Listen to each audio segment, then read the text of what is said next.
અક્ષરધામથી અવનીમાં જે દેહ ધારી રહ્યા, આપ્યા સુખ અપાર ભક્તજનને દિલે ધરીને કીધા ચારુ ચરિત્ર ગાન કરવા જેને કરુણા કરી, વંદુ મંગલ મૂર્તિ ઉરધરી સર્વોપરી શ્રી હરિ. જેના દિવ્ય સુદિવ્ય જે ચરિતમાં વિલસી હરિ તો રહ્યા, સંબંધે થઈ શૂન્ય જે વિચરતા દાસત્વ ધારી રહ્યા.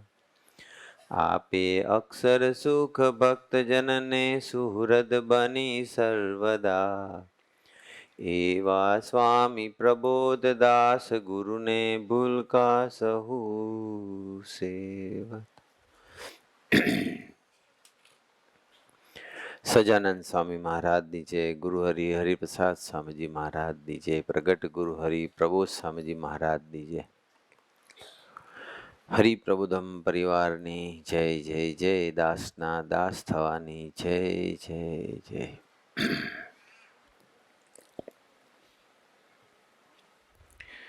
સન્ડેની આપણી હરિપ્રબોધમ પરિવારની સભા,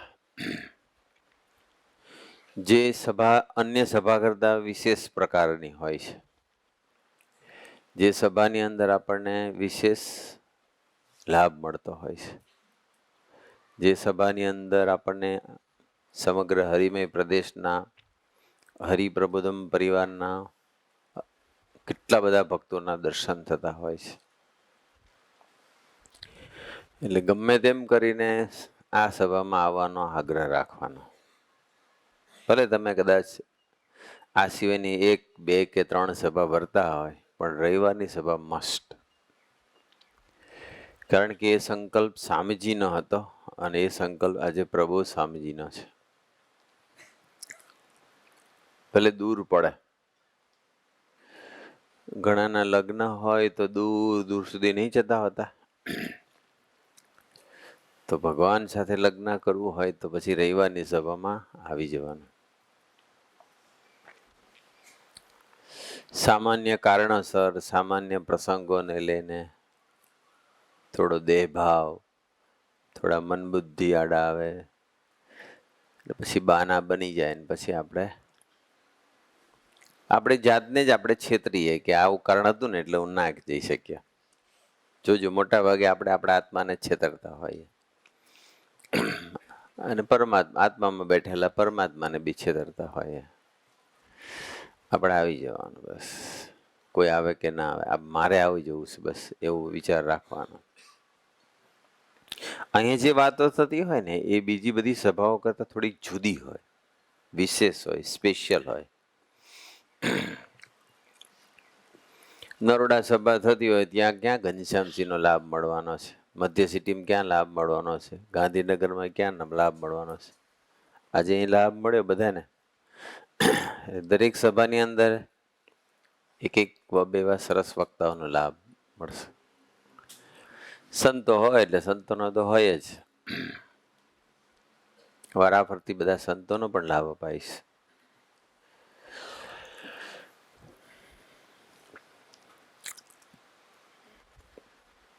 આપણને ભગવાન સ્વામિનારાયણે અદ્ભુત સંબંધ યોગ આપી દીધો અને એ સંબંધ યોગ એવો છે, અદ્ભુત સંબંધ યોગ છે આપણો. અને એ સંબંધ યોગને લઈને આપણે પૂર્વમાં ગમે તેવું કર્મ થઈ ગયું હોય, પાપ થઈ ગયું હોય, ભૂલ થઈ ગઈ હોય, ગુનો થઈ ગયો હોય, ભગવાન બધું જ માફ કરે છે. આપણે ખબર છે, ઘણા પ્રસંગો સાંભળ્યા છે.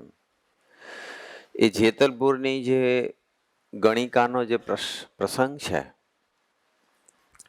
કે એને તો કેવું કર્યું હોય આખી જિંદગી, પર પુરુષ સાથે સંબંધો રાખી, પોતાનું કમાવા માટે, પોતાનું તંત્ર ચલાવવા માટે. એ કોઈ સત્કર્મ નહોતું કર્યું, એને પાપનું જ કામ કહી શકાય. એવું તો કેટલાયની સાથે એવું કર્યું હતું. પ્રોસ્ટિટ્યુટ જ હતી. એટલે પણ જો ભગવાન સ્વામિનારાયણને યજ્ઞ કરવો હતો અને બધાને જમાડવા હતા અને એના માટે લોટની જરૂર હતી, ઘઉં દળવાની જરૂર હતી અને એને એ દળ્યા થોડા, આટલી સેવા કરી તો એના પાપ બધા બળી ગયા. બધા જ, આખું જન્મી ત્યારથી તે દિવસ સુધીના જેટલા બી પાપ કર્યા હતા એ બધા પાપ બળી ગયા, પુણ્યશાળી થઈ ગઈ. એ તો ઠીક છે, ભગવાન સ્વામિનારાયણે એવું કહ્યું કે મુક્તાનંદ સ્વામી જેવું કલ્યાણ. મુક્તાનંદ સ્વામી એટલે સાધુતાની મૂર્તિ, સાધુતાની મૂર્તિ, સાધુના બધા જ ગુણો એ મુક્તાનંદ સ્વામીમાં જોવા મળે. સત્સંગની માં ગણાતી હતી. એવું કલ્યાણ થશે, થયું હશે. એવું ને એવું પેલી જેતલપુરની ગણિકાનું કલ્યાણ. કેવું કહેવાય? ક્યાં જતા રહ્યા એના પાપ? ખતમ થઈ ગયા. જોબન પગી, જોબન પગી એ જોબન વડતાળો કહેવાતો હતો, બહારવાટીયો, ખૂંખાર હતો. કેટલી બધી એને લૂંટ કરી છે, કેટલા બધાને માર્યા છે, કેટલાને રડાવ્યા છે, કેટલાને મારી નાખ્યા છે. સ્વામીજી એમની ગોષ્ઠીમાં કહેતા હતા કે પેટલાદની ધરતી પર એક જ દિવસમાં 44 લાશ પાડી દીધી. આમાંથી કોઈ એવો નથી કે જેને બીજાનું મર્ડર કર્યું હોય કે કરતો હોય, કોઈ નથી. એના જેવો પાપી તો કોઈ જ નથી. નાના મોટા પાપ કરતા હોય, થઈ જતા હોય આપણાથી. પણ એ જેતલપુરની ગણિકા હોય કે જોબન પગી હોય, માનસુર ને બધા ઘણા બધા એવા આપણા સંપ્રદાયની અંદર ઘણા પ્રસંગો છે, બધાની વાત નહીં કરતો, પણ જુદી વાત કરવા જઈ રહ્યો છું. જે સ્વામીજીએ કરેલી છે એ વાત ઉપર થોડી ગોષ્ઠી કરીએ છીએ આપણે. કે એવા ગમે તેવા પાપ કર્યા હોય ને તો એ પાપ ભગવાન, ભૂલથી થયેલું પાપ, અજાણતા થયેલું પાપ અને પૂર્વમાં થયેલું પાપ, એ ભગવાન સત્સંગમાં આવીએ ને એટલે માફ કરી દે. ગમે તેવું પાપ થઈ ગયું હોય.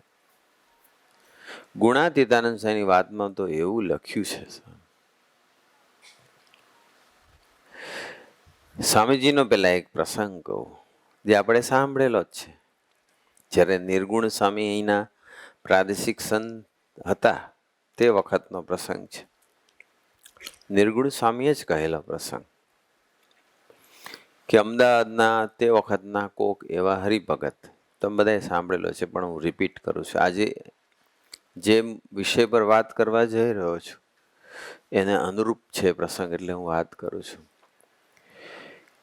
કે એક હરિભક્તની બહુ બધી ભૂલો થતી હતી, એના બધા બહુ પ્રોબ્લેમ્સ હશે. અત્યારે તો બહુ સમાજ સારો થઈ ગયો, અત્યારના હરિભક્તો તો બધા આમ ટોપ થઈ ગયા, સરસ થઈ ગયા. બાકી અમદાવાદની અંદર તો ભગવાન સ્વામિનારાયણના વખતથી લઈ શાસ્ત્રી મહારાજ, યોગી મહારાજ, સ્વામીજી હતા ત્યાં સુધી તો સમાજ બદલાઈ ગયો. સ્વામીજીએ મને આશીર્વાદ આપ્યા હતા જ્યારે અમદાવાદની સેવા મૂક્યો ને, મુંબઈ હતો 6 વર્ષ પછી, સ્વામી કહેવાય આપણે અમદાવાદની સેવા કરવાની છે.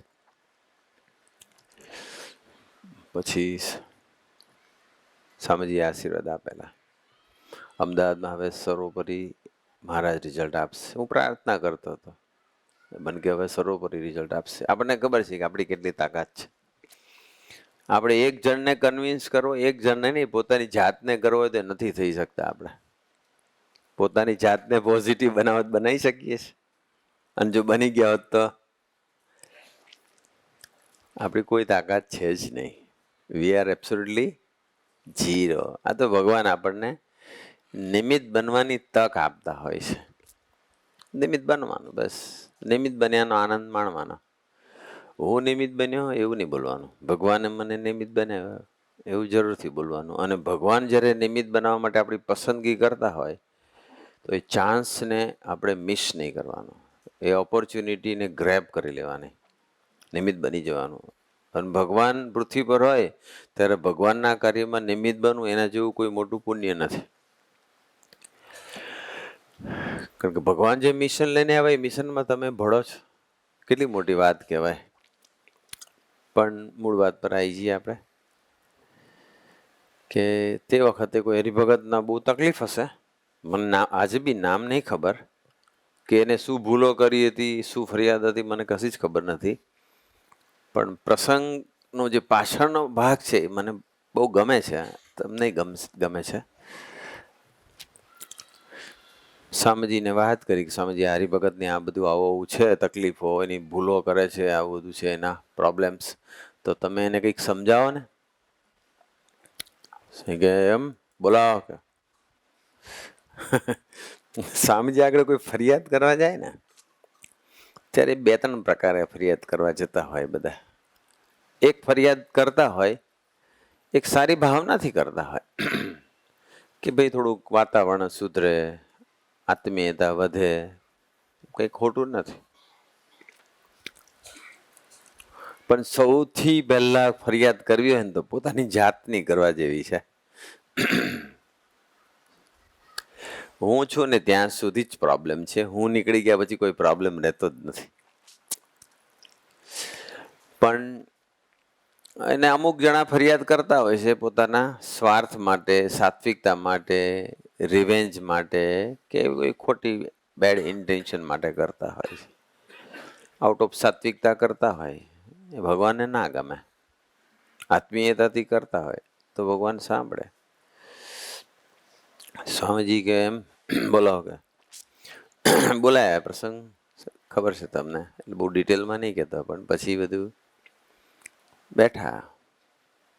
સ્વામી કે બોલો શું ચાલે છે? બસ સ્વામીજી આપની કૃપાથી બધું સરસ ચાલે છે. કોઈ તકલીફ છે? નિર્ગુણ સાંઈ જોડે જ બેઠા હતા.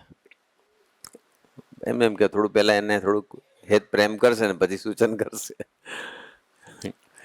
એટલે પછી બધું સાંભળ્યું. સાંઈ કોઈ તકલીફ છે નહીં, દીકરાનું એક એડમિશન મળતું નથી, એનો ટ્રાય ચાલે છે, આપ કંઈક કૃપા કરો તો મળી જાય. તે વખતે આપણા ત્યાં વિદ્યાનગર પેલા VS પટેલ હતા, તે વખતે vice chancellor SP university. Sai કે હું લખી આપું છું એમને કાગળ, લાવો લખી આપો એમ કરીને સ્વામીની સામે બેસીને કાગળ લખી આપ્યો VS પટેલને, વાઇસ ચાન્સેલર. સત્સંગી આપણે. તો પછી એમને કીધું કે અમને આના દીકરાનું આપણું છે એડમિશનનું ગોઠવી આપજો. હવે વાઇસ ચાન્સેલરને જ લખે એટલે પછી તો થઈ જ જાય. લખીને કાગળ આપી દીધો તરત જ ઓન ધ સ્પોટ. એટલે પેલા ભગત તો ખુશ થઈ ગયા. સાંઈ કે બોલો બીજી કોઈ તકલીફ? તો કે ના સ્વામી બસ બીજી કોઈ તકલીફ નહીં, આપની દયા છે, બધું સરસ ચાલે. સારું આવતા રહેજો એમ કરી રજા આપી દીધી. નિર્ગુણ સાહેબ કરું જે એના માટે મીટિંગ કરી દે તો કીધું જ નહીં સ્વામીજીએ. પછી સ્વામીજીને પછી પેલા ભગત તો જતા રહ્યા ખુશ થઈને આશીર્વાદ પત્ર લઈને. પછી નિર્ગુણ સાહેબ કીધું સ્વામી આપણે જેના માટે આને બોલાયો હતો એની જે ફરિયાદો અને એના જે પ્રોબ્લેમ્સ બધા હતા, એની જે ભૂલો થતી હતી, આપે કીધું કે એને મળે એટલે હું કહી દઈશ, આવું આવું એ કરે છે તો એને હું કહી દઈશ. તો પછી તમે એને કશું કહ્યું નહીં ને? ત્યાર પછી જે સ્વામીજી વાક્ય બોલે છે ને, સ્વામીજી એવું કહે છે કે નિર્ગુણ સાંભળ, કે આ ચરણાવિંદના કોઈ એક જ વખત સ્પર્શ કરે ને તો એના કરોડો જન્મના પાપ બળી જાય છે. કેવા પુરુષ! શા માટે બીજાના પાપને આપણે નોંધ કરવી? કહેવાય કોઈની ભૂલ થતી હોય પ્રેમથી કહેવાનું, નિરપેક્ષ ભાવે કહેવાનું, આત્મીયતાથી કહેવાનું, મા બનીને કહેવાનું, સાત્વિકતાથી ને આગ્રહથી નહીં કહેવાનું. અને આજેના જે રિઝલ્ટ લાવી દે, સુધરી જાય એવી અપેક્ષાથી નહીં કહેવાનું. બસ કહેવાય. આપણું જે ટોન છે ને એ બહુ ખરાબ હોય છે ઘણી વખત. પ્રેશર નહીં લાવવાનું કોઈની પર, પ્રેમથી જ કહેવાનું. આજે નહીં તો કાલે જ. આટલા વર્ષોએ મને કીધું હરિપ્રસાદ સ્વામીને પ્રભુ સ્વામીએ, તોય હજુ હું 100% ન સુધર્યો હોઉં તો પેલો આજે ને આજે સુધરી જાય એવી અપેક્ષા મારે ને તમારે રાખવાની શી જરૂર છે? અને એકચ્યુઅલી તમને હું સાચું કહું કે જે સાધકને, જે હરિભગતને પોતાના દોષનું ખરેખર દર્શન હોય, પોતે જે ભૂલો કરે છે એનો ખરેખર ખ્યાલ હોય, પોતાના જે સ્વભાવ પ્રકૃતિ હજુ કેટલા રહી ગયા છે એનો ખરેખર ખ્યાલ હોય, અને એના ટાળવા માટેનો જો પ્રયત્ન કરે ને તો એકચ્યુઅલી એની પાસે બીજાના દોષ જોવાનો કે ટાળવાનો એની પાસે સમય છે જ નહીં મરતા સુધી. તો આપણને કેમ ટાઈમ મળી શકે છે? બિકોઝ આપણે પોતાની જાતને સુધારવી નથી, બીજાનું જ કલ્યાણ કરવું છે. જેને પોતાના તરફ નજર હોય ને એને બીજા તરફ નજર જાય એવો ટાઈમ જ નથી. શા માટે આપણે બીજાનું જોયા કરવાનું? પછી તો આ વાક્ય કીધું એટલે પછી તો કોઈ પ્રશ્ન રહ્યો જ નહીં. સ્વામીની વાતમાં એ લખ્યું છે, સ્વામીજી બી બોલતા હતા કે આ સાધુના દર્શન કરે તો બધા પાપ બળી જાય, એક વખત ચરણ સ્પર્શ કરે બધા પાપ. ગુણાતીતાનંદ સ્વામી તો એથી આગળની વાત કરી છે, એથી આગળની વાત, રાઈટ. ગુણાતીતાનંદ સ્વામી તો એવું કીધું છે કે આ સભાના કોઈ દર્શન કરે ને તો એ પંચ મહાપાપ બળી જાય. સભાના દર્શન કરે, બોલો, ભગવાનની વાત કે સાધુની વાત નહીં, સભાની વાત આવી ગઈ. આ સભાના કોઈ દર્શન કરે ને, ખાલી અહીંયા આવીને ઊભો રહી ગયો અને સેજ મહિમાથી દર્શન કરીને જતો રહે ને, આ જન્મના નહીં જન્મ જન્મના પાપ બળી જાય, પંચ મહાપાપ બળી જાય, ગમે તેવા પાપ કરાય બળી જાય. તો પ્રશ્ન એ હવે આવી રહ્યો છે, તો પછી આપણે કેમ હજુ ભોગવવું પડે છે? થાય ને પ્રશ્ન, કેમ હજુ મને રોગ, કેમ હજુ મને દેશકાળ, કેમ હજુ મને દોષ ભજવે છે, કેમ મારા જીવનમાં આવા પ્રશ્નો રહી ગયા છે? મારા જો બધા જ પાપ બળી ગયા હોય અને હવે કોઈ એકલું પુણ્ય જ વધ્યું હોય તો મારે શા માટે કર્મ ભોગવવાનું? શા માટે હજુ મને દોષ મને પીડે છે, પજવે છે? શા માટે હજુ મને શરીરમાં રોગ આવી જાય છે? શા માટે હજુ મને ભૂંડા વિચારો આવે છે? થાય ને પ્રશ્ન આપણને. એનો જવાબ શું છે? મણિભાઈને સ્વામીજીએ કહેલું હતું, મણિભાઈ પોતે ગ્રહસ્થ છે, રાઈટ, સાધુ જેવું જીવન છે, દીક્ષા નથી લીધી સાધુની. અમરીશ છે, એમના વાઈફ સાથે રહે છે, પવિત્ર જીવન જીવે છે, દીક્ષા નથી લીધી. અમરીશ દીક્ષા લીધી છે, સાધુની દીક્ષા નથી લીધી. પણ એ મણિભાઈને સ્વામીજી એવું કીધું હતું કે મણિભાઈના પુણ્ય પ્રતાપે કરીને, મણિભાઈના સંબંધે લઈને હવે મણિભાઈની કે 71 પેઢી એની અંદર જે થઈ ગયા એ જે બી યોનિમાં હશે, કૂતરું બિલાડું એવું બોલ્યા સ્વામી પાસે, મનુષ્ય જે બી યોનિમાં છે એ બધામાંથી એની મુક્તિ થશે અને પછી એનું કલ્યાણ થશે અને સત્સંગમાં જન્મ લેશે. મણિભાઈના ઘરે હરિસુમિરન મંદિરે આસન પર ઠાકોરજીના મંદિરની બાજુમાં જ્યાં સ્વામીજી બિરાજમાન હોય ત્યાં સ્વામીજીનું જે આસન ત્યાં બેઠા હતા, સામે મણિભાઈ હતા, સ્વામીજીની લેફ્ટ સાઈડમાં હું બેઠો હતો, હું બી સાંભળતો હતો. મણિભાઈને થોડું થોડું ગુજરાતી ફાવે અને સમટાઈમ્સ હું ટ્રાન્સલેટ કરી દઉં. એટલે મણિભાઈને તો ખ્યાલ આવી ગયો. એટલે મણિભાઈ બહુ જ ખુશ થયા, રાજી થયા. અને એમને તો નિષ્ઠાવાળા અને વચનમાં વિશ્વાસ. મણિભાઈ 71 પેઢી બોલ્યા, 71 જનરેશન. એટલે મણિભાઈ કે મને તો 3-4-5 પેઢીનો જ ખ્યાલ છે, બાકી મને તો કોઈના નામે નહીં આવડતા, એવું મને કીધું. એટલે મેં સ્વામીને કીધું કે મણિભાઈ આવું કહેશે કે મને તો 4-5 પેઢીના નામ ખબર છે, પછી તો ખબર નથી. તો સ્વામી તરત જ કે ભગવાન સ્વામીને બધી જ ખબર છે, એ સર્વજ્ઞ પુરુષ છે, કે કોણ કઈ પેઢીમાં કોણ ક્યાં છે ને કઈ યોનિમાં છે એ બધી જ મહારાજને ખબર હોય. સહજાનંદ સ્વામીને બધી જ ખબર હોય, ભગવાન સ્વામિનારાયણ એ બધાનું સાગમટે કલ્યાણ એક મણિભાઈના સંબંધે કરીને. કેટલું આ સત્સંગમાં કેટલું બધું પુણ્ય કમાઈએ છીએ આપણે બધા, કેટલું બધું પુણ્ય મળે છે. તો પાપ કેમ ભોગવવું પડે છે? બધા જ પાપ બળી જાય છે. જેતલપુરની વેશ્યા, બધા પાપ બળી ગયા.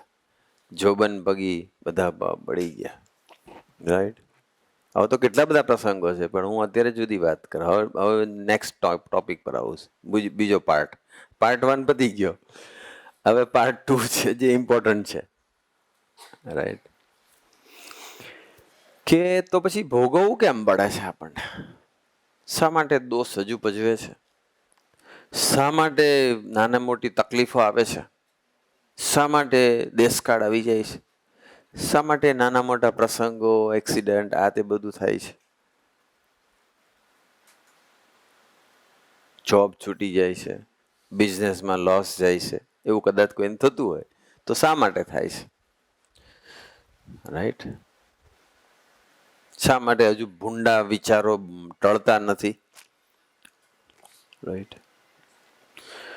હજુ કેમ ભૂંડા સંકલ્પો ચાલુ રહેશે? હજુ કેમ ભૂંડું આમ? તો એનો જવાબ એ છે જે સ્વામીજીએ વાત કરેલી. સ્વામી કે બધા પાપ ભગવાન બાળી નાખે, પણ ઈરાદાપૂર્વક થયેલું પાપ છે ને, એ સાધકે ભક્તે ભોગવવું પડે છે. સત્સંગમાં આવ્યા પછી ઈરાદાપૂર્વક જે પાપ થયું હોય ને, એ ભોગવવું પડે. પછી એ માનસિક લેવલનું હોય, શારીરિક હોય, કોઈ પણ હોય. માનસિક લેવલનું પાપ એટલે તમે કોકનું ભૂંડું ઈચ્છો છો કે આને આવું થઈ જાય ને એ સારું, એ માનસિક પાપ છે.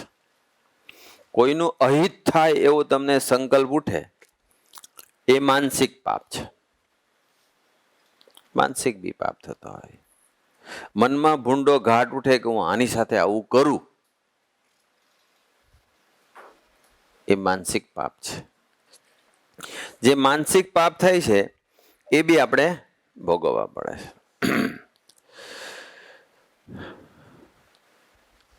પછીના જે છે એ ફિઝિકલ પાપ છે, ફિઝિકલ લેવલના પાપ. ફરીથી કહું છું, પૂર્વે જે કોઈ પાપ થઈ ગયા છે, અજાણતા પાપ થઈ ગયા છે, ભૂલથી થઈ ગયા છે, ખબર નથી, અજાગ્રત અવસ્થામાં થઈ ગયા છે, એ બધા પાપ ભગવાન માફ કરશે.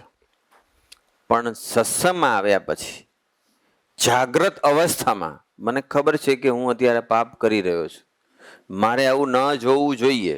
મોબાઈલમાં મારે આવું ન બોલવું જોઈએ. ભક્ત સાથે આવી ભાષામાં મારે ન વાત કરાય. રાઈટ. એ બધા જે પાપ જે જાગ્રત અવસ્થામાં થાય છે અને ઈરાદાપૂર્વક, મને ખબર જ હોય કે મારે આ ન કરવું જોઈએ, મારે આ ન જોવું જોઈએ, મારે આવું ન બોલવું જોઈએ, મારે આવું ન સાંભળવું જોઈએ. કોઈની વસ્તુ પડી છે ને આપણે લઈ લઈએ છીએ. કોકની પડી હોય, ખબર છે કે આ કોકની છે, એવું એ ફિઝિકલ લેવલનું પાપ છે. કોઈને ગાળો દીધી એ ફિઝિકલ લેવલનું પાપ છે. કોઈની ઉપર હાથ ઉગામ્યો એ ફિઝિકલ લેવલનું પાપ છે. ગુસ્સો કર્યો એ ફિઝિકલ લેવલનું પાપ છે.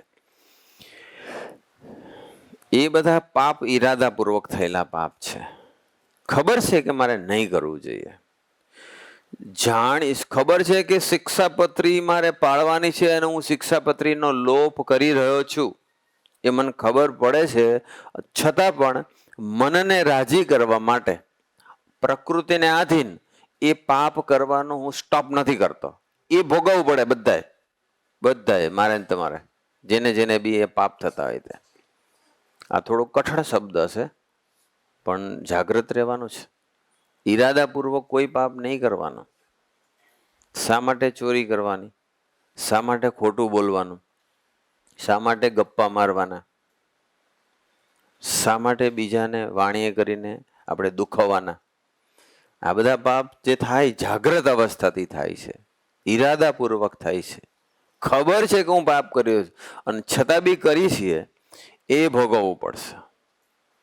એટલે ગંગામાં બધા અત્યારે ડૂબકી લગાવે છે, તો ગંગા એટલી પવિત્ર છે કે બધા દિલથી માને છે, શાસ્ત્રો માને છે, સંતો માને છે કે ગંગામાં ડૂબકી લગાવીએ તો પાપ બળી જાય. પણ જાણી જોઈને જો પાપ કરશે તો ગંગાનું પાણી પણ એ પાપને માફ કરી શકે જાણીને શું કામ? તમે ગંગામાં ડૂબકી મારો ને બીજી બાજુ કોકને લાફો મારો તો શું એ ગંગા પછી માફ કરશે? ભગવાન માફ કરશે? એટલે કોમન છે આ બધી જગ્યાએ.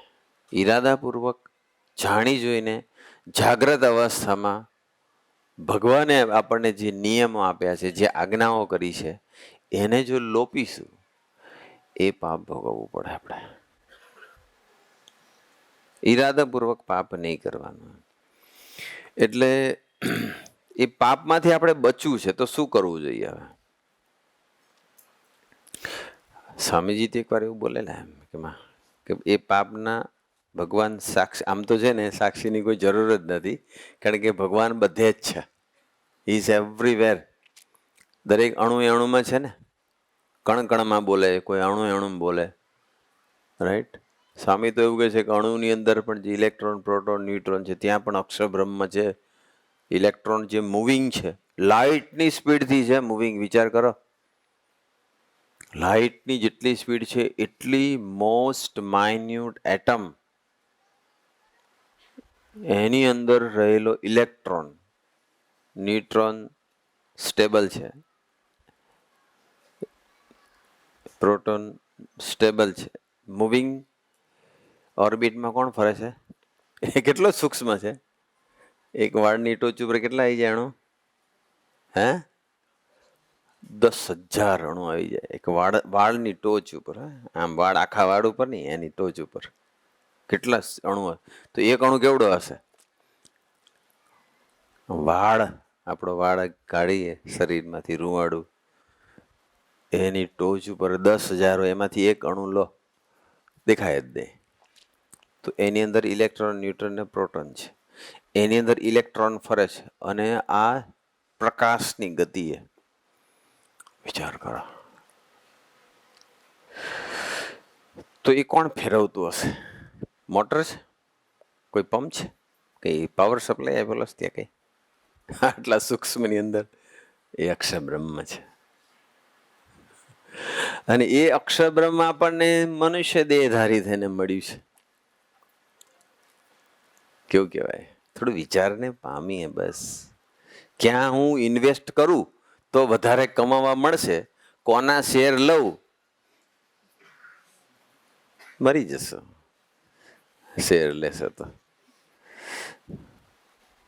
તમે શેર લેશો ને પ્રોબ્લેમ થશે તો એ તમારું ઊભું થયેલું પાપ કે લોચો કે તકલીફ, પછી એના શેરિંગ એ શેર નહીં થાય, તમારી જોડે નહીં કરે, કારણ કે તમે ના આજ્ઞા લોપી છે.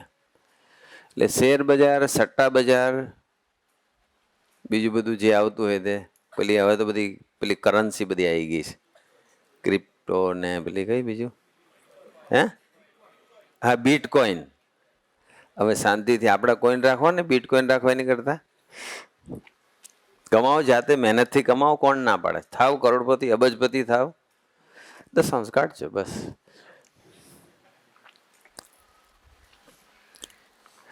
લક્ષ્મી જે આવે છે એ બધી પવિત્ર હોતી નથી. એટલે ભગવાન સામે લક્ષ્મીને લઈને ઊભું થતું પ્રારબ્ધ ધોવા માટે આજ્ઞા કરી કે તમે દશાંશ કાઢજો, તમારું જાઓ, લક્ષ્મીને લઈને ઊભું થયેલું પ્રારબ્ધ ધોવાઈ જશે, એ ભોગવવું નહીં પડે.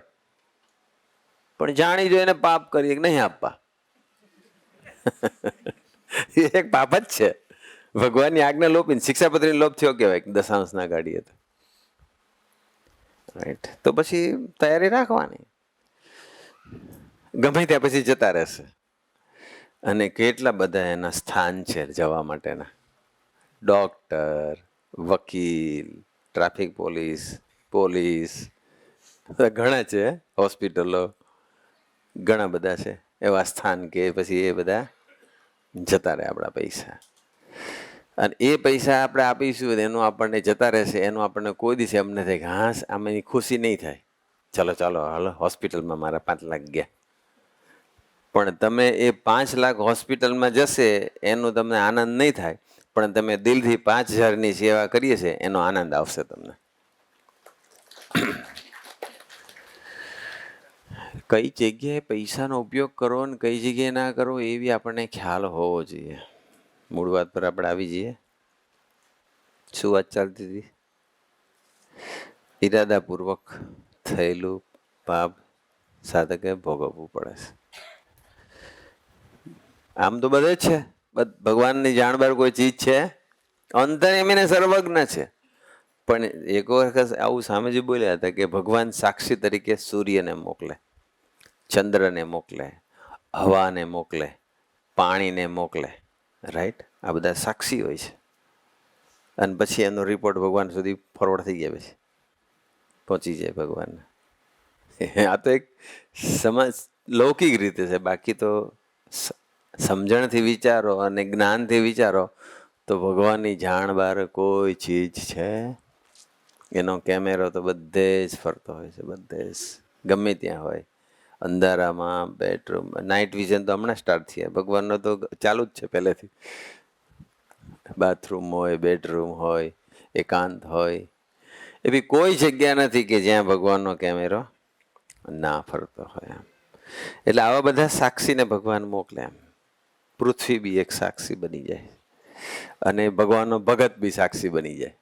કોઈને કોઈ સાક્ષી તરીકે એ સાક્ષી હોય કે ના હોય, ભગવાનને તો બધી ખબર જ છે. પણ એવું જે પાપ થઈ જાય આપણાથી ઈરાદાપૂર્વકનું, જાણી જોઈને, જાગ્રત અવસ્થામાં. આગળ શું વાત કરી? ભૂલથી થયેલું પાપ, અજાણતા થયેલું પાપ, પૂર્વમાં થયેલું પાપ ભગવાન માફ કરશે, ઇઝીલી માફ થઈ જશે. સત્સંગમાં આવે, ખાલી એક સભા ભરે તો બધું માફ થઈ જાય. પરંતુ ઈરાદાપૂર્વક થયેલું પાપ, જાગ્રત અવસ્થાથી થયેલું પાપ, જાણી જોઈને કરેલું પાપ, એ માફ થશે. એ તો એનું પછી પ્રાયશ્ચિત લેવું જ પડશે. એ સ્વાધ્યાય ભજન કરવું જ પડશે, ત્યાં નિષ્કપટ થવું જ પડશે. અથવા ગઈકાલે જે મારાથી પાપ થયું એ પાપ હવે મારાથી આજે ફરી રિપીટ ન થાય એ માટે બહુ જાગ્રત રહેવું પડશે, ભજન કરવું પડશે. જો આપણે ભૂલ કરીએ છીએ, પાપ કરીએ છીએ, અને એ જો પાપના પ્રાયશ્ચિત રૂપે અથવા એ ભૂલ કે પાપ રિપીટ ના થાય એ માટેનું જો સ્વાધ્યાય અને ભજન નહીં કરીએ, રોજનું દેવું રોજ ચૂકતે કરીને નહીં સૂઈ જઈએ, તો એટલું યાદ રાખજો કે આજે થયેલું પાપ કાલે થવાનું છે, કે પરમ દિવસે થવાનું છે, ગમે ત્યારે થવાનું જ છે. You will definitely repeat. You will commit mistakes again and again and again. તમે જોજો, જે વસ્તુ આપણેથી વારે વારે ભૂલ થાય છે ને, એટલું ચોક્કસપણે સમજી લેજો એના માટે સિન્સિયર સ્વાધ્યાય ભજન થયું જ નથી, થયું જ નથી. અને જો થાય તો ભગવાન બળ આપે, કદાચ સાવ બંધ ના થાય પણ એ પાપ થવાની જે ફ્રીક્વન્સી છે એ ડેફિનેટલી ઘટતી જશે. શિક્ષાપત્રીનો હું લોપ કરું છું, મારાથી થઈ ગયો, અને જો ભજન સ્વાધ્યાય કરીશ તો કાલે ભગવાન મને શિક્ષાપત્રી પ્રમાણે જીવન જીવવાનું બળ આપશે જ. પ્રથમ 18 પ્રમાણે હું નથી જીવી શકતો, મારાથી ભૂલ થઈ ગઈ, હું ભજન સ્વાધ્યાય કરીશ તો હું કાલે પ્રથમ 18 પ્રમાણે મને જીવન જીવવાનું બળ આપશે જ. પણ આપણે કેવું છે, ડ્યુટીમાંથી ભજન નથી થતું, from the bottom of the heart રડીને ભજન નથી થતું, ઉપર છેલ્લું. આજે લોચો માર્યો મોટો, જોઈ કાઢ્યું બધું, પ્રથમ 18નો લોપ કરી નાખ્યો, શિક્ષાપત્રીનો લોપ કરી નાખ્યો, અને પછી હે પ્રભુ આજે મારાથી ભૂલ થઈ ગઈ છે, માફ કરજે, હું બીજું આજ કરવાનો છે, બસ મનમાં બોલે પાછા. એમ નહીં ચાલે, દિલથી કરવું પડશે, દ્રઢ ઠરાવ સાથે. ઠરાવ નથી હોતો, પણ જે પાપ થઈ ગયું છે ભોગવવું ના પડે એની માફી માટે કરે ખાલી, બસ. પ્રાર્થના કરશો તો તમારું કદાચ માફ એક દિવસ પૂરતું થશે, પણ ફરી પાપ નહીં કરી શકો તમે એવું જે બળ એ નહીં મળે એકલી પ્રાર્થનાથી. ત્યાં ગુણાતીત પુરુષોના જીવનમાં ડૂબી અને દિલથી રડીને ભજન કરવું પડશે. પ્રાર્થનાથી આજનું થયેલું પાપ ભગવાન માફ કરે, પણ સ્વાધ્યાય ભજન વગર આજે જે થયેલું પાપ કાલે ફરી ન થાય એ માટેનું બળ નહીં મળે. જોજો, આપણા જીવનમાં અમુક ભૂલો બહુ રિપીટ થયા કરતી હોય, જે વૃત્તિ હોય આપણામાં, અને રિપીટ થાય છે તો સમજી લેવાનું દિલથી ભજન થતું નથી, એને અનુરૂપ ટોપ પરફેક્ટ સ્વાધ્યાય થતો નથી. મને ગપ્પા મારવાની ટેવ છે, અથવા મને મારી જ આત્મા શ્લાઘા કરવાની ટેવ છે, અથવા બીજાને આગુ પાછું કરવાની ટેવ છે, અથવા ઇન્સ્ટાગ્રામ યુટ્યુબ પર બધું જો કરવાની ટેવ છે, બહુ જ એલર્ટ રહેવું પડશે. મોબાઈલ બાબતમાં બહુ જ એલર્ટ રહેવું પડશે. એમાં ઇન્સ્ટાગ્રામ અને આ યુટ્યુબની શોર્ટ્સ ને તો એટલું બધું ખરાબ એડિક્શન બધાનું કરી દીધું છે. સાધક હોય, સાધુ હોય, સહિષ્ણુ હોય, અંબરીશ હોય કે યુવક હોય, બધાએ જાગ્રત રહેવું પડશે. મારે તો રહેવું પડશે ને તમારે રહેવું પડશે. નહીં તો શું થશે? કેટલો કચરો જાણી જોઈને અંદર જાય છે. ઈરાદાપૂર્વક થયેલું પાપ છે, ખબર છે. અને એની અંદર એવું છે નહીં કે તમે આજે આ જોયું એટલે બધું પોઝિટિવ જ આવશે. પોઝિટિવ હોય, નેગેટિવ હોય. શોર્ટ્સ વિડીયોનું આમ લિસ્ટ હોય તો એમાં સત્સંગનું કોઈ સંતનું, પ્રભુ સ્વામીનું પ્રવચનની ક્લિપ બી હોય, સ્મૃતિની ક્લિપ હોય, ને બીજી બાજુ કોઈ ક્લિપ હોય. તમે આપણી કેપેસિટી છે કે પેલું ન જોઈએ ને આ જે જોઈએ એવી છે capacity? Better do not waste time. ઇન્સ્ટાગ્રામમાં તો ફટાફટ બધું રીલ પર રીલ. ઈરાદાપૂર્વક થાય છે આ પાપ બધા જ. ભગવાન માફ નહીં કરે. શુભ વિચારોની કલ્પના નહીં કરો. શા માટે અમુક હરિભક્તો એમ કે છે કે હું આટલા વર્ષોથી સત્સંગ કરું છું છતાં મારે તો પ્રોબ્લેમ બંધ થતા જ નથી? બિકોઝ ઈરાદાપૂર્વક પાપ બંધ થતા નથી. તમારે પ્રોબ્લેમ બંધ નથી થતા, તમારે આર્થિક સંકળામણ ઘટતી નથી, પ્રોબ્લેમ્સ નાના મોટા ચાલ્યા જ કરે છે, પ્રસંગો નાના મોટા બન્યા જ કરે છે. એનો સીધો અર્થ છે ઈરાદાપૂર્વકનું પાપ બંધ નથી થતું. એટલે આ બંધ નથી થતું. ગભરાતા નહીં તમે બધા, પણ સિરિયસલી લેજો પાછા. એમ સમટાઈમ્સ મને ઘણા કહે કે તમારી ગોષ્ઠી છે ને હારું બહુ ટેન્શન લાવી દે છે. આજે બી એક છોકરાનો અમેરિકાથી ફોન આવ્યો હમણાં બપોરે. મને કે પેલું પારાયણ સાંભળ્યું છું હું માંથી તું, તો કે હારું પેલું કે પ્રસંગ જે કીધો ને કે મારું હારું બિલાડા જેવું જ છે. મારે તો કે જાડો જ થતો જાઉં છું. મારું માન હું કેટલો બધો માની છું, મને હવે ખબર પડી. એવું કીધું એને કે બહુ ઘેરું અઘરું પડે છે, પણ કે આમ થોડુંક મજા આવે છે, જાણવા મળે છે. એટલે અઘરું પડે છે, કાઠું લાગે છે, પાછું ગમે છે, ખબર નહીં એમ. પણ જ્ઞાન મળે ને, જાણવા મળે ને, પોતાના દોષનું દર્શન થાય એટલે પાછા વળે. એટલે પણ એ કે મને ખબર હતી કે મારામાં ઈગો છે, પણ આ હું ના 3 પ્રવચન સાંભળે ને ત્યારે ખબર ખરું મારામાં તો મારા જેટલો તો કોઈ માની જ નથી. એવું તો ઘણા બધા કહેતા હોય. એમ કથા વાર્તાનો મારો એટલા માટે રાખવાનો બસ. તો એ જે હું ઝાડો કેમ થાય છે? બિકોઝ જ્યારે હુંનું પોષણ કરીને હું જ્યારે પાપ કરું છું ત્યારે હું ગુણાતીત પોષણના દાસોત્તરના પ્રસંગોનો સ્વાધ્યાય ભજન નથી કરતો. એટલા માટે મારો હું ઝાડો થાય છે. હુંનું દર્શન બી થાય છે અને છતાં હું ઝાડો બી થાય છે. ખ્યાલ આવે છે કે મારામાં આટલો ઈગો છે, તો શા માટે ઈગો બુસ્ટઅપ થવા દેવાનો? વધારે સમય નહીં લો, 5 જ મિનિટ લઈશ. આ ટોપિક તો ખૂબ ઇમ્પોર્ટન્ટ ટોપિક છે, મોસ્ટ ઇમ્પોર્ટન્ટ છે. કારણ શું છે કે સ્વામી સાક્ષાત પુરુષોત્તમ નારાયણ મળ્યા હોય, અક્ષર બ્રહ્મ મળ્યા હોય, જેના દર્શન માત્રથી તમે વિચાર કરો કે ખાલી રામ ભંડેરીના ગધેડા ઉપર ગુણાતીતાનંદ સામે ઠાકોરજી પધરાવ્યા. પ્રસંગ કેવો છે, અદભુત છે ને. તો ગુણાતીતાનંદ લાલાભાઈ નરજણભાઈ કે સ્વામી આ ગધેડા ઉપર તો કઈ ઠાકોરજી પધરાવાતા હશે? ઇતિહાસમાં કોઈ ગધેડા પર, ગાય માતા ઉપર કે કોઈ બીજા મારા ઘોડા ઉપર કદાચ બરોબર છે, ગધેડા ઉપર ઠાકોરજી. ત્યારે ગુણાતીતાનંદ કે આ ગધેડા ઉપર ઠાકોરજી પધરાયા, હવે જે ગધેડાનું દર્શન કરશે એનું કલ્યાણ, આત્યંતિક કલ્યાણ. ગધેડાનું દર્શન કરે એના બધા પાપ બળી જશે અને એ ગુણાતીતના યોગમાં આવશે ને એની ગુણાતીતની ઓળખાણ થઈ જશે. હવે ને બીજા જન્મ કેવું કહેવાય. ગધેડાને શું સમજણ ખબર છે કે મારી પર ઠાકોરજી પધરાવ્યા છે, છતાં એ ગધેડાના દર્શને. તો ગધેડાના દર્શને જો આટલા બધું કલ્યાણ થતું હોય તો ભગવાનના ભગતના દર્શને કેટલું મોટું કલ્યાણ થઈ જાય, તમે વિચાર કરો. અને એ જ ભગવાનનો ભગત ઈરાદોપૂર્વક પાપ કરતો હશે એને કેટલું બધું ભોગવવું પડશે. બધું બંને એંગલથી વિચારવાનું છે ને, એકલા મહિમાનો એંગલ નહીં વિચારવાનો, આ બી એંગલ વિચારવાનો છે. તો હવે કરવાનું શું એના માટે? પ્રાયશ્ચિત, ભજન સ્વાધ્યાય કરી લેવાનું. પ્રભુ સ્વામીજી તરફ નજર રાખીએ. હવે પ્રભુ સ્વામી થોડીક સામાન્ય હમણાં લેટેસ્ટ વાત કરું છું. આમ તો આપણે બધા ઓબ્ઝર્વ કરીએ જ છીએ કે આપણા બધામાં સૌથી વધારે જવાબદારી વાળું કોણ હશે આપણા સત્સંગની અંદર કે આપણા બધાની વચ્ચે? સૌથી વધારે જવાબદારી કોના સિરે છે? પ્રભુ સ્વામીજીની છે. સ્વામીજી ગયા પછી જેને સ્વામીજીનું સેવન કર્યું, સત્સંગ કર્યો, એ બધાની જવાબદારી કેટલો મોટો સમાજ એ કોણે લીધી? પ્રભુ સ્વામીજી લઈ રહ્યા છે.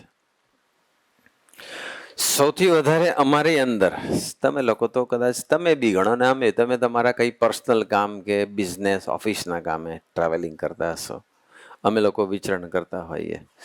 તો આપણા બધાની અંદર સૌથી વધારે ટ્રાવેલિંગ, વિચરણ કોણ કરતું હશે? પ્રભુ સ્વામીજી. આપણે કદાચ ગોષ્ઠી કરવાનું થાય તો કદાચ એક અઠવાડિયામાં એક વખત, 2 વખત, 3 વખત, કોક કાર્યકર્તા એવા છે કે કદાચ 4-5 વખત બી કરતા છે. પ્રભુ સ્વામીજી એવા છે કે એને રોજ જે સભા તો ઠીક છે, પણ એમને એમ પણ બેઠા હોય તો બી ગોષ્ઠી, ઓનલાઈન ગોષ્ઠી ચાલતી જ હોય. કાલે અમદાવાદ યુકેની અંદર અમરીશ શિબિર હતી, ઘણા બધા સંતોએ લાભ આપ્યો. સૌથી વધારે જવાબદારી કોની? પ્રભુ સ્વામી. સૌથી વધારે ટ્રાવેલિંગ કોનું? પ્રભુ સ્વામીજી. સૌથી વધારે ગોષ્ઠી કોને કરવાની? પ્રભુ સ્વામીજી. સૌથી વધારે ખાનગી કોને આવતી છે? પ્રભુ સ્વામીજીને. રાઈટ. અમારો એવીડી સ્ટાફ હોય, સાધકો અમે, કે પછી હરિભક્તો હોય, ડેઈલી એવીડીમાં હોય, 10 થી 11 ભજન કરવા એ આવે. કોઈ ખાનગી આવી ગયું તો 10, 10:15 થઈ જાય. કોઈ જ ના હોય તો 10 વાગે આવી જ જાય. 11 વાગે એક્ઝેક્ટ કીર્તન ગાવાય, બોલ્યા શ્રી, પછી ભજન પૂરું થાય. પ્રભુ સાંઈ હોય જ એવીડીમાં હોય. એટલે હજુ સુધી એવું બન્યું નથી, અથવા કોક જ એવો દિવસ આવ્યો છે કે જે દિવસે નહીં આવી શક્યા હોય, આવે છે. અને પછી 11 વાગે બેસી જાય આસન પર, કા એ મંદિરમાં જ આસન પર બેસે અને કા બહાર હિંચકે, ડિપેન્ડિંગ ઓન વેધર, પણ એ બેસે અને બધાને જ મળે, જેટલા આવ્યા હોય એટલે દરેકને મળે. રાઈટ. કાલે બી જે કંઈ આવ્યા હતા એ લોકોને બી મળ્યા હતા. મણિનગરના 2-3 હરિભક્તો મળ્યા હતા. દરેક પ્રદેશના મળે. હવે જે બે પ્રદેશના હોય, કોક એવા હોય કે પરદેશના હોય પણ એ ફિઝિકલી હાજર ના હોય, પણ એને હમણાં જર્મનીમાં પેલા નિર્મલભાઈનો બર્થડે હતો તો એને વિડીયો કોલ પર દર્શન કરાવ્યા. એવું બી ચાલતું હોય. પાછું દરેકને થોડી વાતો બી કરતા હોય. અને કોઈ પણ હરિભગત આવે તો એને શાંતિથી સાંભળે અને એને જવાબ આપે, આશીર્વાદ આપે, સોલ્યુશન આપે. ચલો બધા, એવું નહીં બીજા જો લાઈન, આટલી મોટી લાઈન છે, હું ક્યારે પછી નવરો પડીશ, તમારા લોકો પાછળ મારો ટાઈમ બગડે છે, એવું કોઈ બોલતા નથી.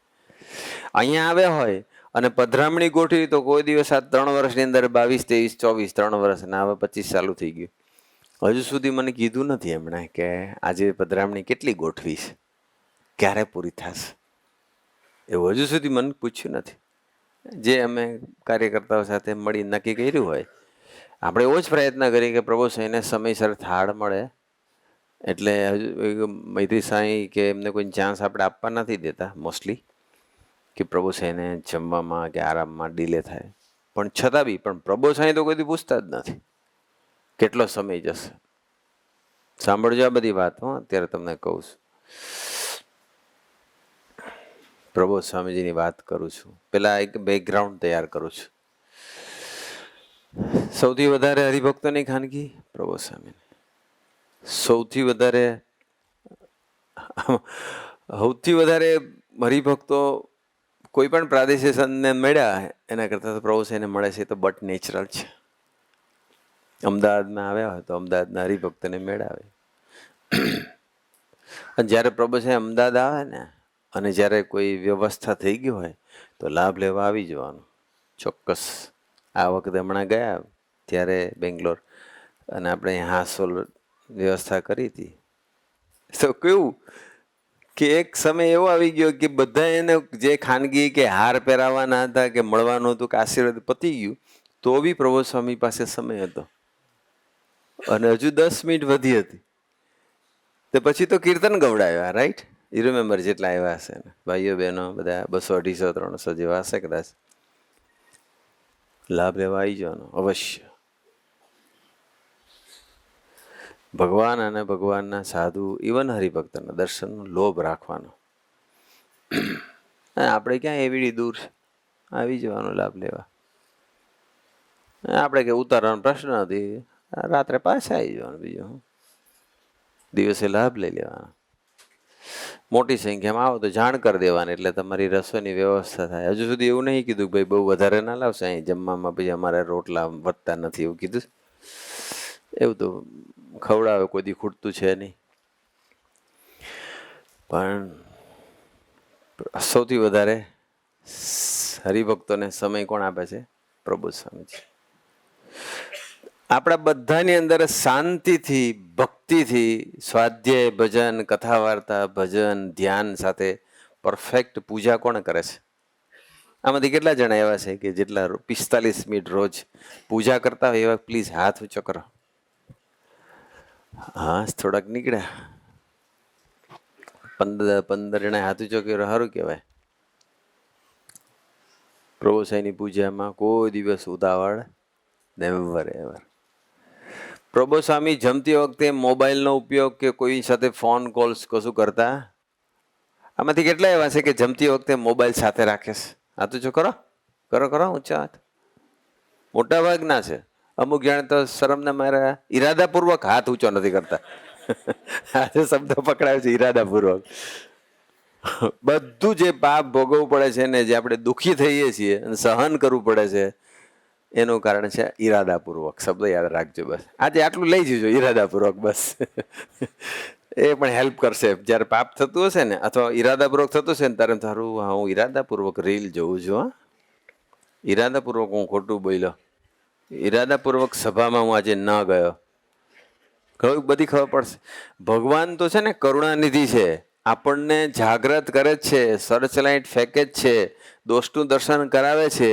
પ્રોબ્લેમ એક જ છે કે દર્શન થયા પછી જે પાછા વળવાનું અને સ્વાધ્યાય ભજન કરવાનું, ફરી ભૂલ ન થાય એ માટેનું પ્લાનિંગ કરવાનું, એ નથી થતું. એ પાપ છે બસ. બાકી બધા પાપનો તો ચિંતા નથી. અજાણતા થયેલું પાપ, ભૂલથી થયેલું પાપ ભગવાન એ નોંધ નથી લેતા, એની માફ કરી દેશે. સ્વામીજી કહેતા હતા કે હરિકૃષ્ણ મહારાજ આગળ આવીને ઉભા રહો એટલે હરિકૃષ્ણ મહારાજ રોજ કયા જ કરે છે, જાઓ આજથી આજ દિન સુધીનું બધું પાપ માફ, પણ હવે પાપ ભૂલ હવે રિપીટ નહીં કરતા. કરીએ છીએ આપણે. હું તમે નહીં કરવું જોઈએ. આપણે આજથી નક્કી કરીએ કે હવે નથી કરવું. થઈ ગયું? એવડાવજો ભાઈ બસ. ચાલો છેલ્લી વાત, હજુ પ્રભુ સાહેબ થોડીક અધૂરી વાત પૂરી કરી દો. કંટાળો નહીં આવતો ને? હું ઈરાદાપૂર્વક લંબાવતો નથી. હું આ તો કીધું એટલે. નહીં તો કહેશે કે દર વખતે આવું જ થાય છે. પૂરું કરીને પછી કે છેલ્લી 5 મિનિટ. સ્વામીજી જબરજસ્ત લીલા કરતા હતા, નહીં? મજા આવતી હતી. ભગવાન સ્વામિનારાયણ શાસ્ત્રીમાં યોગીમાં બધાને ચરણોમાં પ્રાર્થના કરીને પાછી બીજી 10 મિનિટ મજા આવે. આપણા ગુરુ હરિ તો એવું નહીં કરતા. બધું ટૂંકમાં જ પતાવે એવા મળ્યા છે આપણને ભગવાન. બધું ટૂંકમાં પતાવે એવા મળ્યા છે બસ. પણ એ આપણને 2 શબ્દો બહુ જ ગોખાવડાવે છે, જાગ્રત રહો અને ભજન કરી લો. બસ નપાસ થાવ ત્યારે જાગ્રત રહેવાનું, અને પછી નપાસ થઈ ગયા છતાં બી ભજન મસ્ત. પ્રભુ એની વાત અધૂરી પૂરી કરી દો બસ. હવે 2-3 ટૂંક સમય બતાવી દો. જે વાત મેં હમણાં સાંભળીને એટલે હું તમારી સાથે, મને બહુ આમ એ થઈ ગયું, ખરું આપણે કેટલો બધો સમયનો ઉપયોગ કરવો જોઈએ. પ્રભુ સ્વામીજી રોજ 3 વખત વોકિંગ કરે છે, પ્રદક્ષિણા કરે છે. મંદિરની ફરતે કરે કાં પછી કેમ્પસમાં કરે, મોટો રાઉન્ડ મારે. 3 ટાઈમ્સ 20 મિનિટ્સ. કેટલોક થયો સમય? 1 કલાક. અને પ્રબોધ સ્વામીજી જ્યારે કરે ત્યારે એકલા જ હોય, આગળ ચાલતા હોય, પાછળ સંતો સેવકો બધા ચાલતા હોય, પણ એમાં એમનું સ્વાધ્યાય ચાલતો હોય, ભજન ચાલતું હોય, મનન ચિંતન ચાલતું હોય. ચાલો આપણે ભૂલી જાઓ એ સ્પિરિચ્યુઅલ હેતુ, આખો પર્પઝ ભૂલી જાઓ. ફિઝિકલ લેવલનો વિચાર કરો, ફિટનેસ માટે વિચાર કરો. આમાંથી કેટલા જણા એવા છે કે રોજ વોકિંગ કરે છે? આમાંથી 50% હાથ ઊંચો નથી કર્યો. મહેરબાની કરીને બધા હેલ્થનું ધ્યાન રાખજો. નથી યોગા કરવા, પ્રાણાયામ કરવા, નથી વોકિંગ કરવું કે વર્કઆઉટ કરવું, અને પછી વ્યવસ્થિત ગ્રહણ કરવું છે. અને પછી રોગ આવે છે. મને કેમ રોગ આવ્યો? ઈરાદાપૂર્વક. ઈરાદાપૂર્વક તમે રોગને ગ્રહણ કર્યો છે. પ્રબોધ સ્વામીજીને ફિઝિકલી કોઈ તકલીફ નથી. અહીંયા જેટલા બેઠા છે એને બધાની અંદર સારામાં સારું ગુડ કોલેસ્ટ્રોલ, જો કોઈ સારામાં સારું હોય તો એ પ્રબોધ સ્વામીને છે. નો બેડ કોલેસ્ટ્રોલ. મારે છે થોડું કોલેસ્ટ્રોલ. તમને બધાને હમણાં આ બધાના બ્લડ રિપોર્ટ કરાવ્યા. ઘણા તો ઈરાદાપૂર્વક કરાવ્યા જ નહીં. બોલો, એ કે કરાવીશું ને કાંઈક નીકળશે તો કે બીપી નીકળ્યું ને સુગર નીકળ્યું ને આવું નીકળ્યું, તમે મરી ગયા સમજી લો. હા, ઘણા નથી કરાવ્યું. એક જણે મને કહ્યું કે આપણને કઈ તકલીફ નથી, શું કામ કરાવવાનું, કરાવવાનું કઈક નીકળ્યું તો એ મને એક બે જણે કીધું. હવે સ્વામી, અને ખાસ કરીને 30-40 વર્ષ થાય ને પછી તો વર્ષમાં એક વખત બ્લડ રિપોર્ટ કરાવી લેવાનો, અને એના માટે જે બી કરવું એ કરી લેવાનું.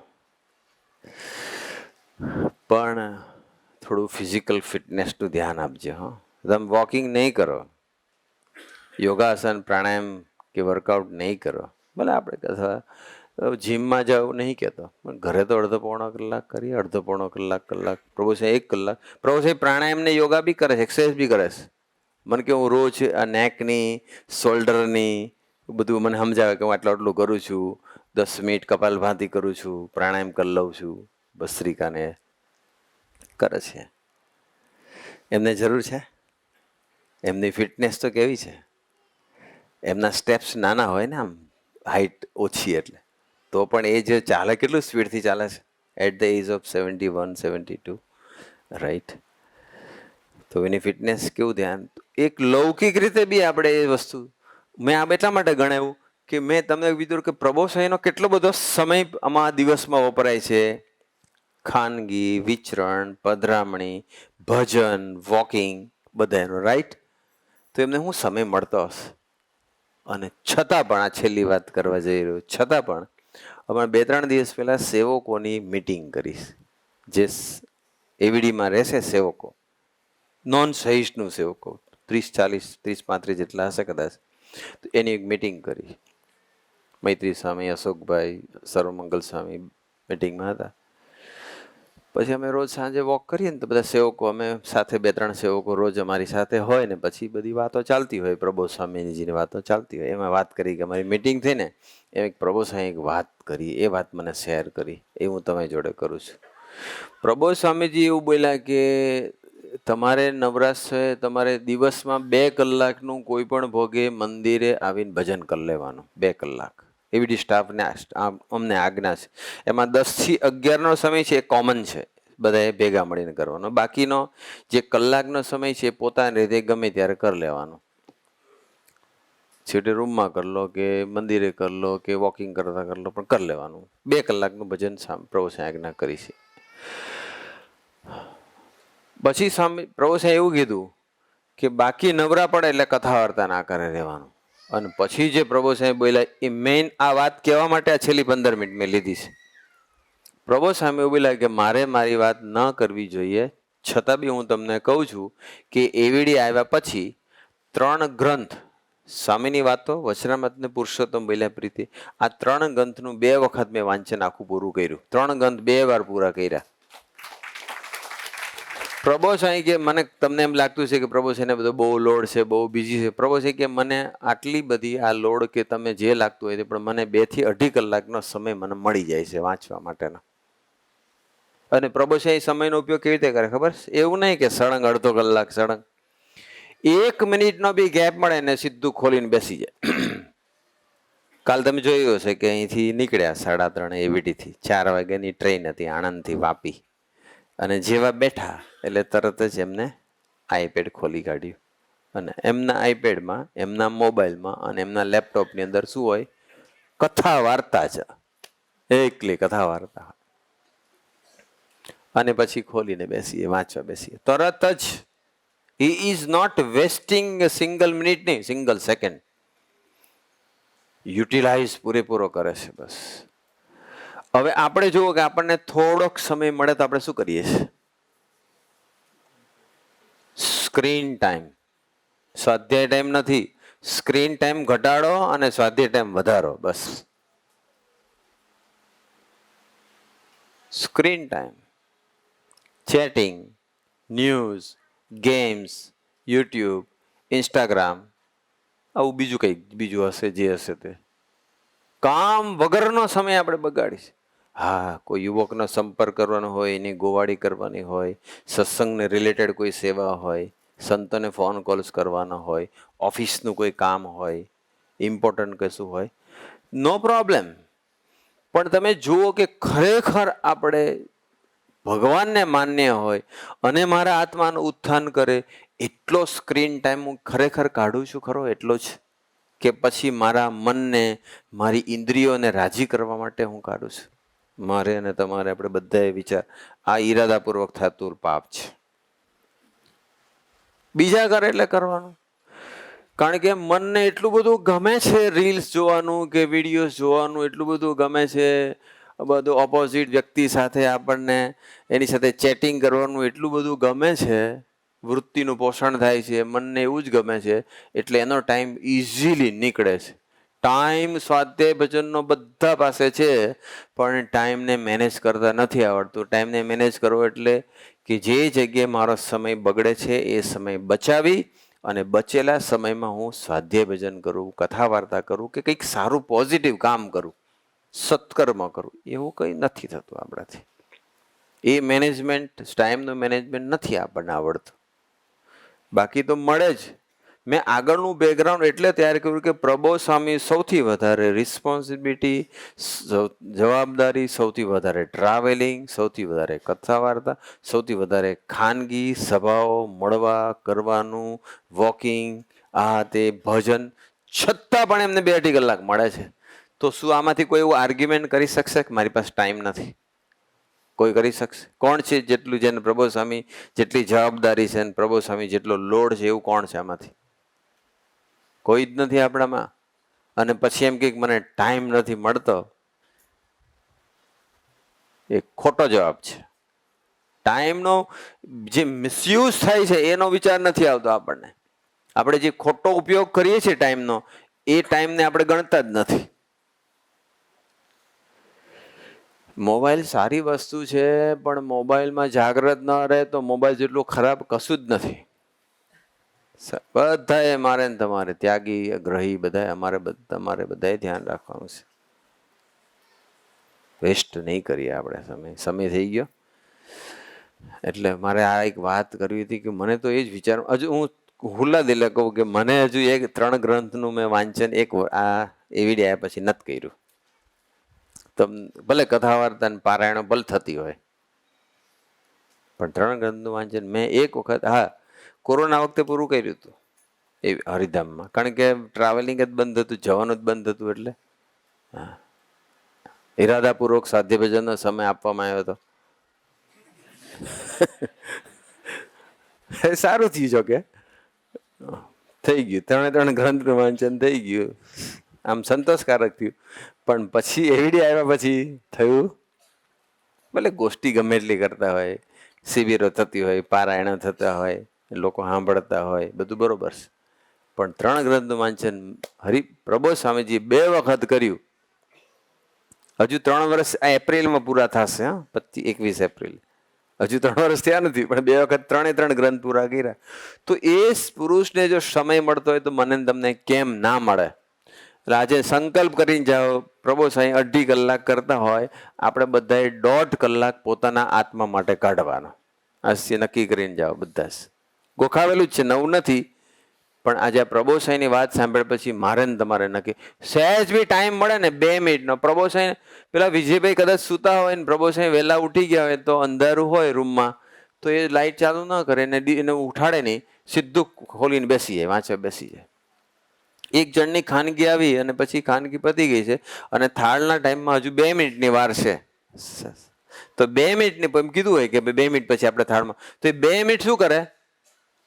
આડા ના પડે, બીજું કંઈ ના કામ કરે. એ શું ખોલે? પોતાની ડિવાઇસ ખોલીને બેસી જાય ને વાંચવા બેસી જાય. 2 મિનિટ મળે તો બી.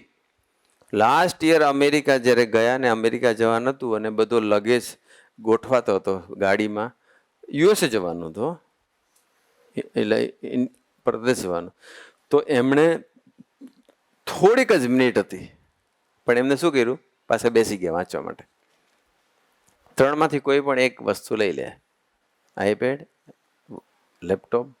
અહીંયા બી મેં કેટલી વખત જોયું છે, અમદાવાદમાં જ્યારે 22માં ને 23, ઇવન લંડન બધે જ, એ જ્યારે પધરામણી એક જગ્યાએ પધરામણી પતી અને પછી રાત્રે ઉતારે પહોંચ્યા અને જેવા ઉતારે ગયા અને સીધા જ ઉપર ચડી રૂમમાં જઈ અને હજુ તો હું નીચે આવું છું, બધાને એકબીજાને મળું, 1 કે 2 મિનિટ નહીં થઈ હોય, હજુ 1 કે 2 મિનિટ પછી હું પછી એમની રૂમમાં ગયો પાછળ, તો ઓલરેડી લેપટોપ પર વાંચવા બેસી ગયા હતા.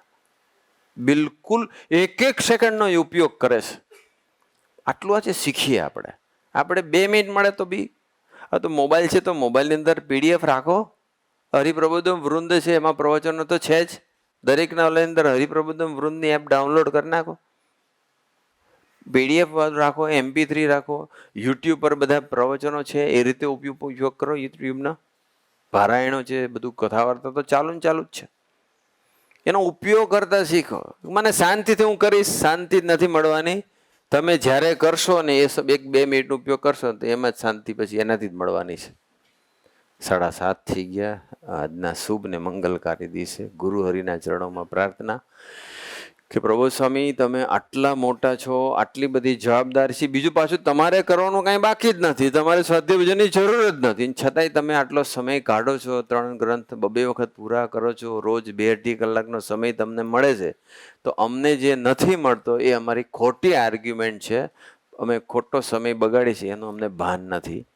અમને ઉબળ બુદ્ધિને આપો કે જેવી રીતે તમે સમયનો સંપૂર્ણ સદુપયોગ કરો છો એવી રીતે અમે સંપૂર્ણ સદુપયોગ કરતા આવડે અને આજ પછી અમે ઈરાદાપૂર્વક થતા પાપ બંધ કરીએ અને કદાચ કોઈ જાણે પાપ થઈ જાય તો એ દિવસે પાપનું પ્રાયશ્ચિત રોજનું દેવું રોજ ચૂકતે કરીને પછી સૂઈ શકીએ એવું અમને સૌને બળ બુદ્ધિની શક્તિ આપો એ જ પ્રાર્થના સજાનંદ સ્વામી મહારાજની.